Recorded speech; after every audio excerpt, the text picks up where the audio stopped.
Royal feud: How Prince Charles excluded Prince Andrew from royal life. Prince Andrew has stepped down from his royal duties this week, but Prince Charles had already appeared to push his younger brother out of important royal appearances since 2012. Prince Andrew has stood down from his royal role this week, in the aftermath of his car crash interview in which he spoke of his association with the convicted sex offender Jeffrey Epstein. The decision came from the Queen, as head of the royal family. However, many royal experts have pointed towards Prince Charles' influence in the decision. The Prince of Wales has increasingly been perceived to play a more prominent role in the royal family, as he prepares for his own eventual accession to the throne. Royal biographer Penny Junor told the Daily Beast's Tom Sykes yesterday, "I imagine there might have been a bit of pressure on Andrew to make this announcement, and I suspect Tad might have come from his older brother."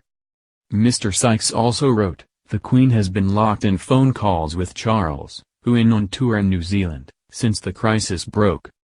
Mr. Sykes, writing in 2017, also claimed that the two princes had not been on speaking terms for some time. Meanwhile, a royal insider told the Daily Mail this week, "When the Queen and the Prince of Wales stand firm together, they are a pretty formidable combination in terms of getting things done." The Prince of Wales and Duke of York have appeared to be at odds since 2012.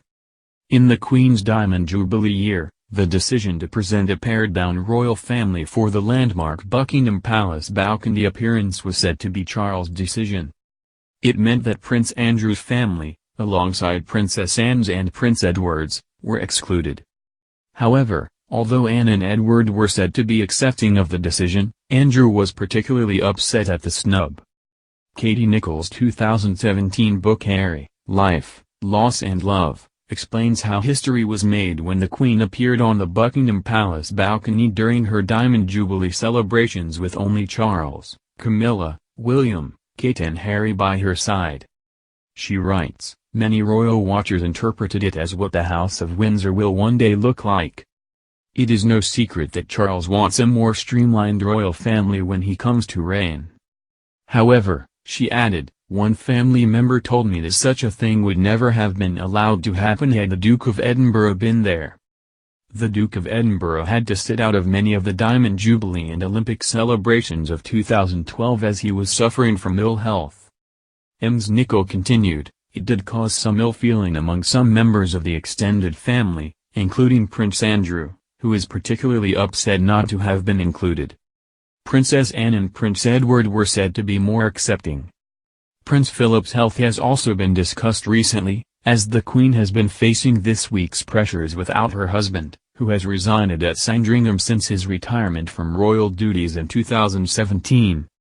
Royal sources told The Sun this week that the Duke of Edinburgh suffered a bit of a wobble earlier in the autumn and has not been feeling as energetic as usual recently. Many have commented that with Charles in New Zealand and Philip in Sandringham, the Queen has been with little family support at Buckingham Palace.